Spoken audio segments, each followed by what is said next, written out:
All right, I've been taking some video topic ideas from the comment. This was one somebody had asked about, so I thought I'd make a video on it. But basically, they want to know how many hours I work owning a Subway. I'm going to go over a few things in this video. There's 3 things that I thought would be important and relevant to this topic. The first just being the hours I work in the store and what I'm doing during those hours. The second thing I'm going to cover are what other franchisees choose to work for their stores. The third thing is I'm going to cover what some franchisees absolutely have to work because of the store they purchased. If you only have one Subway, it boils down to these 3 categories or levels of stores, I would say, and then also some personal choices. I usually work about 5 hours a week. I do 1 day truck orders, a second day for my inventory. I'm gonna also be changing over that to a new system. I'm in the process of doing this now. What I'm changing over to is where I'm required no hours in the store at all. I've set up a spreadsheet system and I've promoted a guy to assistant manager. I'm in the middle of promoting him to assistant manager. I'm getting him trained up on some things. Today, when I was at the store, I went over teaching him inventory. I chose to do, instead of giving him full control right now, since this is my only store, I just set up Google Sheets. He can do it that way and then text me when it's done. And then I can do it on the built-in like Subway app, subinventory, update the inventory, basically doing it that way. It stops me from having to drive to the store. I do live 30 minutes away from my location, but what this will allow me to do instead, I can focus on other things. And right now, what I'm considering doing is popping in randomly just to do like inspections. I'm probably going to do thinking about making a checklist, an inspection checklist for me to pop in, make sure everything's running good. And then I can focus more on employee training, the operations of the store. I think that's going to be important. So I can just come in. The assistant manager will do all of the basic training, but I want to be able to pop in as well and ensure that their training is going well, help them improve and get better. Because really my job as the owner is to make their job easier. The easier I can make their job doing everything in the store, the easier it is for them to be awesome at it. And I firmly believe that. I don't think any reason anything should be complicated. I think everything should be boiled down to its very basic foundation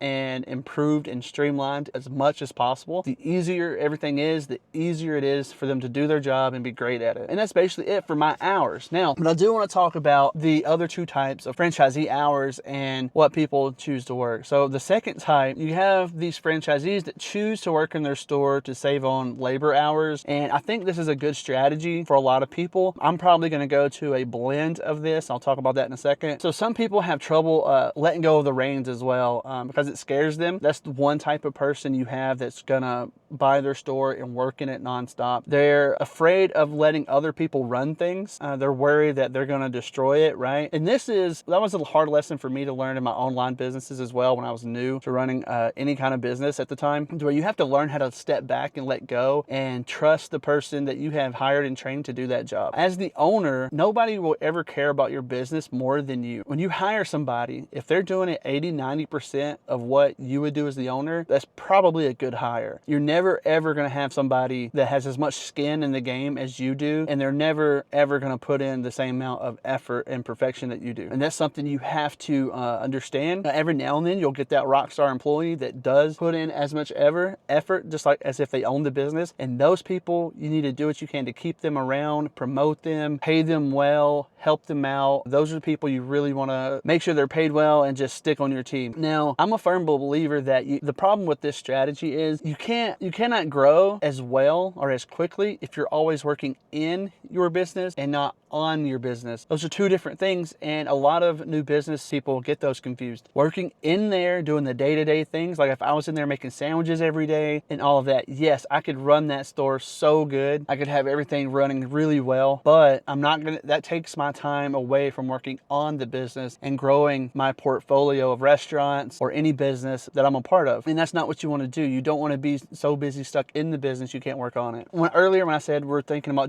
I'm doing a blend of this. So I've been talking with my wife. Me and my wife have thought about doing it where she was actually going to work in there to save on some labor hours. But right now we currently live about 30 minutes from the store and she does not know how to drive. I am in the middle of teaching her how to drive. Should be fun. She's from the Philippines. We've been married about a year and a half. Over there, she's close to the city. They have a lot of public transportation. For here, we're in rural Alabama and you have to have a car to get anywhere. So it is on back roads. So I'm gonna have to teach her how to drive and then get her a vehicle. And once we do that, she you might start working in the store on like actually on the schedule some days, just to save some labor hours, because we did some math on it and we could probably save another $25,000 per year in labor costs that will be put towards the store's profit. And that's just going to speed things up for us getting a second, third location and expanding. And it's something that she wants to do instead of being, because you get bored just sitting at home and whatever. Yeah, we go out, but it would just be nice to have something to occupy your time. Some weeks we might schedule her 1 week on, 1 week off, or something like that. That'll change the math on the amount we're able to save, but it might be nice just to have save a little extra in labor hours. So that's something we're considering. Well, we haven't really set that in stone yet. But the third type of franchisee that I need to talk about, and this is really important if you're thinking about buying a store, you should listen up here. Some franchisees have to work in their store. If they don't work in their store, that store will fail. The number one bullet point I wrote down is it's because their stores doesn't make enough money to hire staff. They can't hire staff and make a profit at the same time. That's because they probably bought into a poor location. That was the case for the store I was in initially. First month, we did work in our stores a lot. We were in there every day. If I wasn't, that store would not be making money. And it was important for me to show my face to the community and really let them know there's a new guy in town turning the store around. That helped. My store was a reputation play. I had to change the reputation of the store to recover it. I did all my due diligence and research before buying it, and I knew what I was getting into. But some people, they get stuck with the bad location, and I feel bad for them because they are more bought them. This is what you hear from a lot of people who comment and say, oh, you bought yourself a job when you buy these franchises. That's true for some people. Some people do buy themselves a job. That's not necessarily a bad thing. I'd rather work for myself 80 hours a week or for somebody else for 40. Not everybody has that mindset. When you work for yourself, there's just something about it, something different. If you know, you know. Another reason some people have to work in their stores is because they're too cheap and they don't really have a growth mindset. They're too focused on saving at every turn. And saving money is important. You should do that in your business. I focus on saving where I can as well. But the thing is, you don't want to do it to the detriment of your business. And I feel like a lot of people do. And that forces them because they just don't want to spend the money on labor.